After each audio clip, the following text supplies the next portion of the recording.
Greetings, this is dslyecxi, and it's time to talk about something rather interesting. Flying. For real. I recently had a fantastic opportunity to get a significant amount of helicopter flight time over the course of what was essentially a week-long Hilo spa vacation, courtesy of Shaktak's own Rangoon. Rangoon's a Hilo instructor and crop duster with about 4,000 hours of flight time, so to say that he knows his stuff would be doing a bit of a disservice.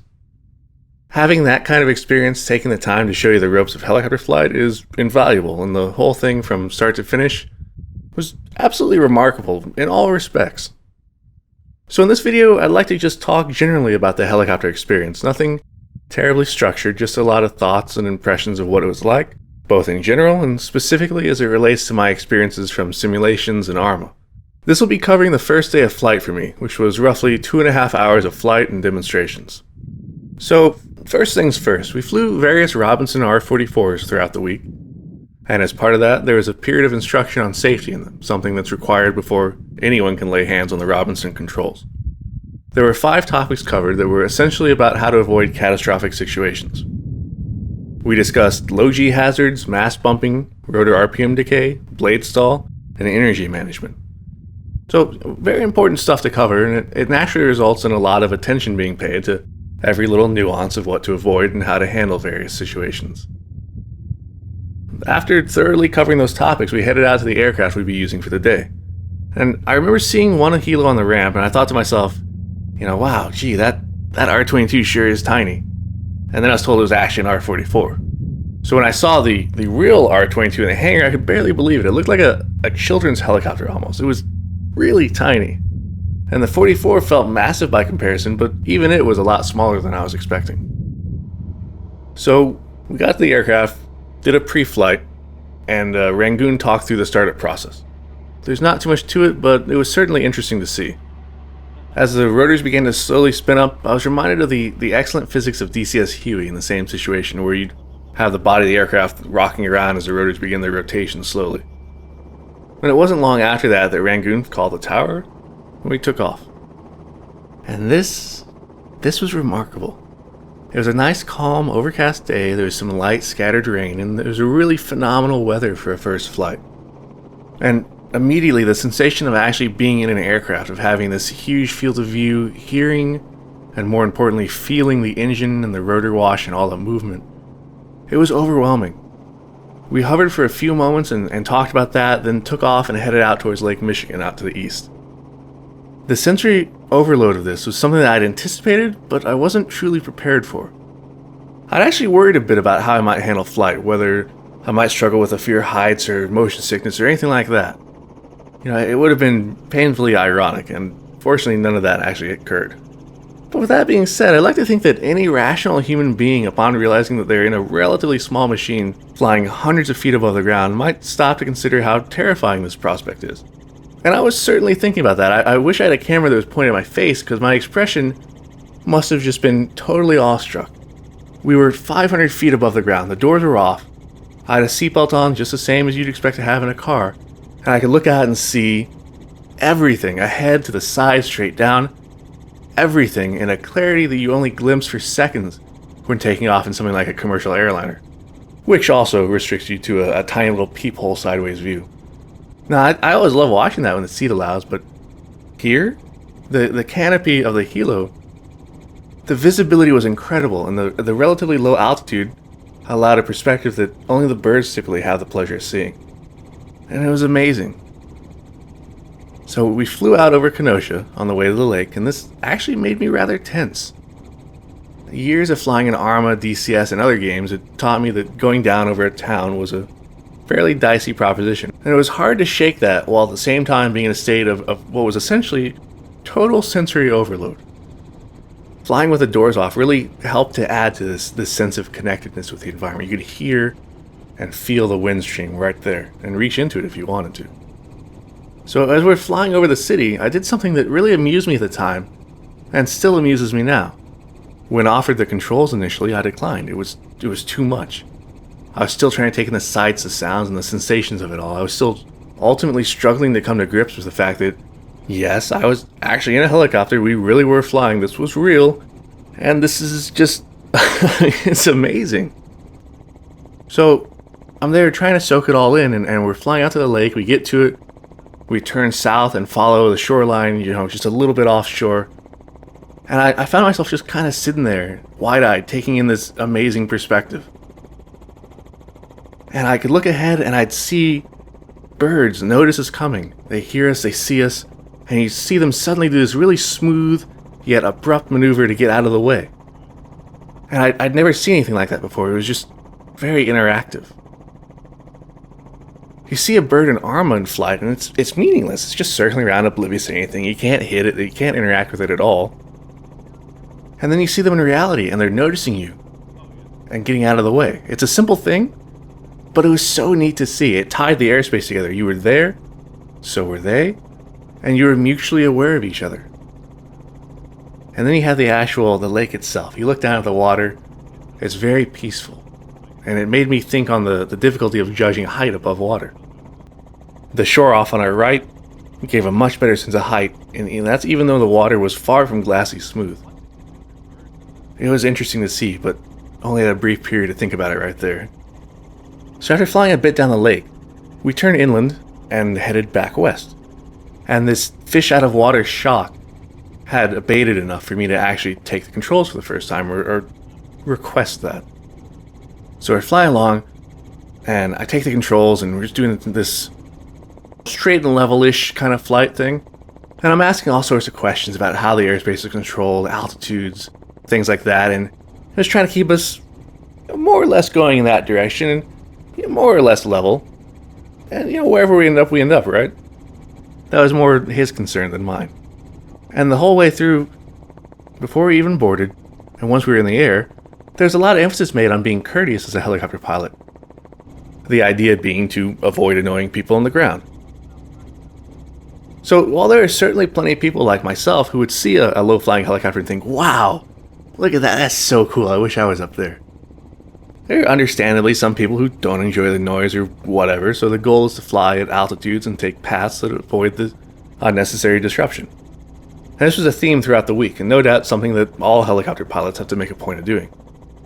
So generally speaking, as we're flying around, we're keeping at least 500 feet of altitude above everything. And if we see a neighborhood and we have the opportunity to easily go around it, we might divert our course a little bit to do that. I was very pleasantly amused to have a lot of the navigational instructions be basically, look over there, you see that road? Follow that for a bit. It's a cool perspective. The roads are so much more fun when you're flying above them in what's relatively empty airspace. And I have to say, I much prefer that. It'd be a hell of a way to do your morning commute.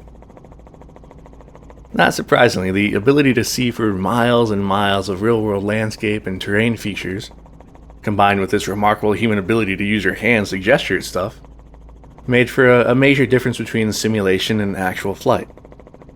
Looking out over the landscape at any given point is just so richly varied that it's trivial to find some feature in the distance, point at it, and uniquely describe it, and thus orient your flight towards it. And that's something that the limited terrain fidelity, texture variety and detail, object density, screen resolution, monitor size, and view distances of both sims and games make infinitely more difficult to accomplish. So while compass directions were used throughout for various things, the visual landmark method of navigating was much more interesting and tangible for me to employ personally. As we flew around, it was interesting to experience a difference in smoothness between different airspeeds. Specifically, anything below roughly 70 knots felt nice and smooth, relatively speaking. While pushing up to, say, 100 knots became significantly bumpier and more intense. So, unconsciously, I kind of find myself gravitating towards the smoother flight regimes. Though one thing I quickly picked up on was the fact that I could go from 70 to 100 knots without even realizing it in what seemed like a matter of seconds. And airspeed could be difficult to gauge at times. And the same with altitude, really. It wasn't uncommon to end up climbing without really noticing it for a bit, or to change speed and not catch on immediately. Now, no doubt you get used to this with experience, but on the first day it was well beyond my ability to distinguish things like that without taking a look at the gauges. So as we're flying along, Rangoon noticed some suitably isolated terrain for it, and he took the controls and we went down to demonstrate low-level flight for a moment. Now, this is what I'd been waiting for. That's why I love flying in Arma. It's why helicopters appeal to me so much. And I couldn't wait to see what it was like for real. So of course the question is, was it everything I'd hoped it'd be? And yes, yes it was. It was all that and more. Flying over the corn, going between the trees, it was awesome. The sensation of speed at low level is fantastic, and the intensity of everything becomes amplified by the vastly significant factors of avoiding obstacles, being extremely vigilant and cognizant of risks like wires, and then maintaining either the speeds or altitudes that allow you to react to possible engine failures or other emergencies, and similar considerations like that, risk management type things, being proactive about it. So this was only a taste of low-level flight, but I mean, instantly, how can you not be hooked by that? So we pulled out of that, got a little bit of altitude, and then I took back over and we flew off, guiding off of roads and taking it pretty easy while talking over all things helicopter. So next up we had a landing demonstration at a small little one-runway airport, showing off the glide path, how to visualize your approach and arrive exactly where you want to in the safest possible manner. And then after that, we started to work on hovering, first with pedal turns, then collective and cyclic, coordinating or attempting to coordinate them, and finally an actual full-on hover attempt. The calm air and very low wind speed was really helpful for these initial demonstrations. I wouldn't find out until later, but when you introduce wind into the equation, it significantly changes the situation and necessitates quite a bit more familiarity and confidence to pull off hovering smoothly. So naturally, I was really curious to see how I'd handle hovering. You read about it in, one example for me is I read a lot of Vietnam books. And you'll read about a pilot's going through flight training and how long it takes them to go hover in a field and start to get the hang of it. So I, of course, wanted to see how long it'd take me. And I wasn't sure. I didn't come into it with an ego. I just wanted to find out. It was one of those statistics that's just very interesting. So what changed it up a little for me was that the Robinson has a tottering cyclic. If you look on the video, you should be able to see we can transfer control from one seat to the other. You basically rotate it. The actual cyclic bar is between the pilots, like the rod that sticks up. And then there's a tottering mechanism on top of that. So whichever way it's tilted over, that's the person who's controlling it, in theory. But the addition of that I guess you call it like the totter movement, was just different enough to be alien. The way you control it is just different enough from a traditional cyclic to make the muscle memory that I have from something like a joystick not applied directly. Now, I felt reasonably decent at the different aspects of control when they were isolated, such as when Rangoon was flying the cyclic and the collective and I was just doing the pedals, or I was just doing the collective or whatever. But I was by no means proficient or even second nature with them. So when it came time for me to control everything at once for my first hover, I was rather bemused to realize that I was getting into pilot-induced oscillations. I saw it happening very quickly. And I knew full well exactly what was happening, but I couldn't get ahead of the curve enough to actually get it back under control. It was a little frustrating, but of course I took it in good humor. I told Rangoon that it was getting away from me. He recovered as if it was nothing, set us back up, and I tried again. It would have been cool to nail it that first try. Not quite. So the second attempt was a bit better, but I was still figuring out the control delays and trying to get far enough ahead of the helo to prevent any swinging or undue movement or oscillation. So this second attempt was rough, but at least I was able to keep it reasonably under control, though I'm sure it looked like a circus act to any bystanders.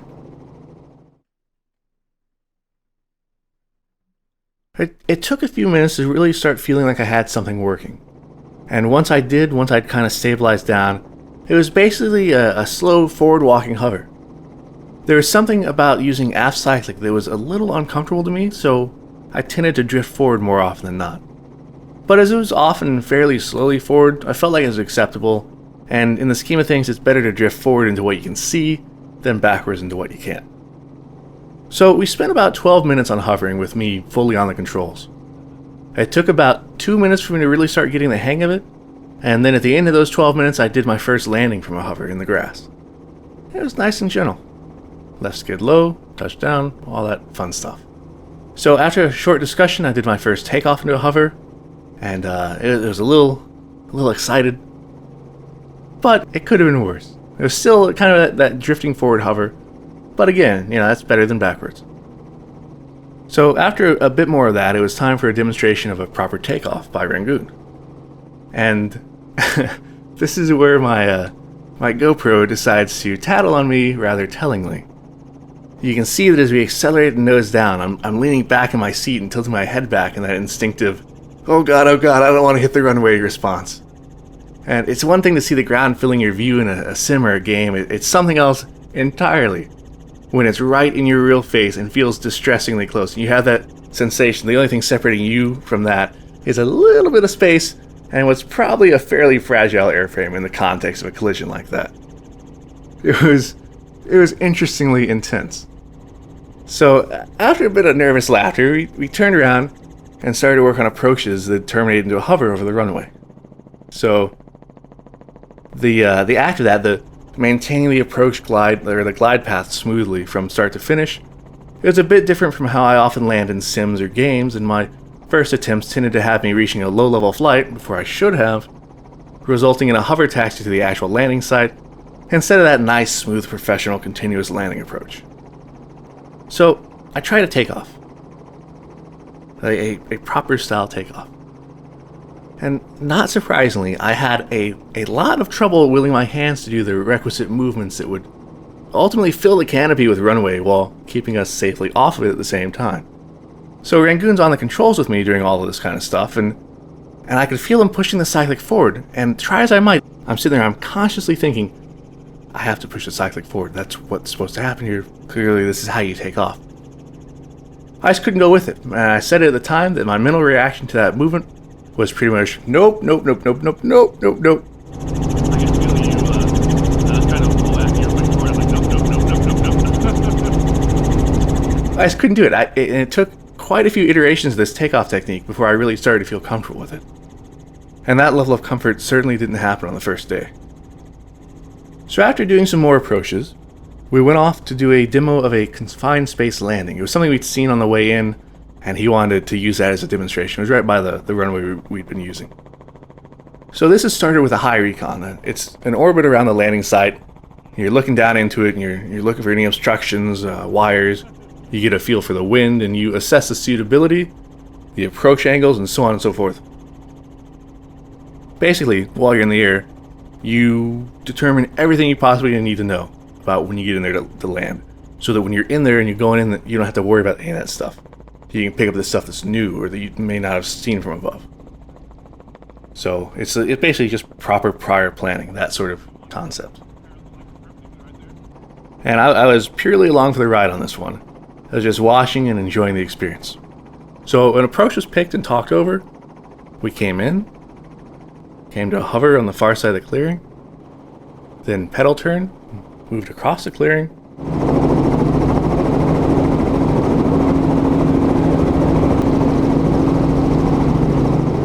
and prepared for a takeoff in the same heading we'd flown in on, which was going into the wind. We did another pedal turn and faced us into the wind, and off we went, climbing just enough to avoid the trees at the far end of the clearing. And of course, once again, Tattletale GoPro gives me away as I lean back during the takeoff. It takes a little getting used to. It's intense. That's the best way I can describe it. So after a bit more flying and talking over things, we returned to that runway to do a demonstration of a run-on landing. And this was really cool. The sensation of the skid scraping over the runway, the sound and vibration, it's something I'd never really seen a game do, let alone do it well. You could feel it. And it was just neat. It was unique.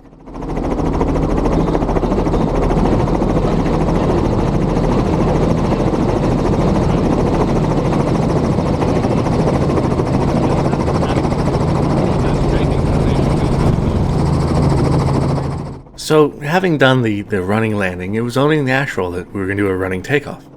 This is basically you simulate not having enough power to get into a hover. So you just kind of drag the helo forward until it hits effective translational lift and lifts off. Like the running landing, this was really cool to see.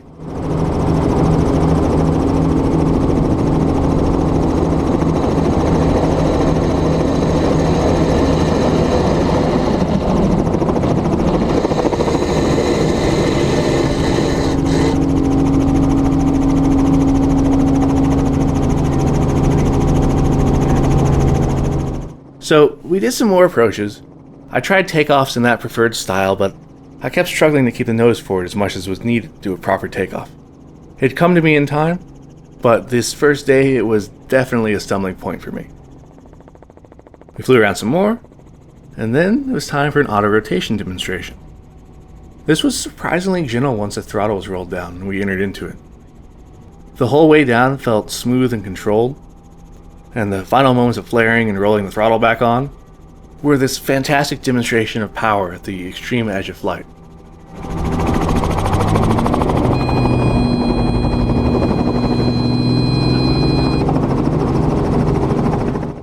We do many more of these, including plenty of full-down auto-rotations over the coming days. After some additional demonstrations on auto-rotations and talking through the various aspects of them, we started to head back to the main airfield. Of course, you can't end the day like that with just one low-level flight. I mean, it's a helicopter, right? So as we're headed back, we dipped low and did another highly entertaining section of Nap of the Earth flying. Now, as with everything else, it started with an observation of the area from on high.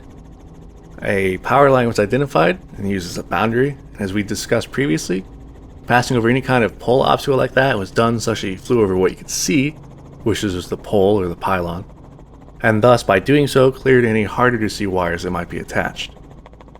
And one of the things that did constantly amaze me was just how difficult it was to see wires. So, aside from the sheer joy of flying at such an altitude, another great element was soon demonstrated, and that was G-force. As we were turning to take another pass through the area, a particularly strong turn made me really notice a significant, by helicopter standards, G-force that was pulling me into the seat. In a word, it was awesome. It was like a roller coaster without rails, where you could just go wherever you wanted, within the constraints of being a courteous pilot. And you could just zip around at or even below treetop level. It was great. It was just awesome. You're watching the corn zip below you, you're seeing the horizon tilt this way and that as you turn. You're zooming up to clear the power lines, and, again, you get to be extremely aware of that sort of thing. And then you dip down to swoop over or even between the trees. It was magical. So after a few circuits, I had a chance to follow the same path myself. Not surprisingly, I mean, it's intense, but being in control is so much fun. Everything about it was incredible, and it ended far too soon. And it was a great introduction to the most visceral aspect of helicopter flight. And I wasn't sure what could top that for the rest of the first flight. But I soon found out. You can't really expect a crop duster to end the demonstration flight without the greatest maneuver in the book, the ag turn. So you take that thrill and excitement of low-level flight, and then you throw it into the vertical for a few moments, and you have something that's rather remarkable. So I'm following along, we're zooming along at low level, and then suddenly we're smoothly up, hanging in the air, then turning sky to ground rushing up, pulling up, there's a G, and back to that low level zoom. And then there's another one. It was the same, yet different, and the awe of seeing your direction and speed reverse entirely over the span of a few scant seconds was incredible. And I laughed and I marveled and I enjoyed the hell out of it. And I couldn't imagine doing that myself. It was just so different from experiencing it in either DCS or ARMA. And I did another. It was just fun. It was just this pure fun of flight, the joy of flight. And that sounds pretentious as hell, but that's the only way I can describe it.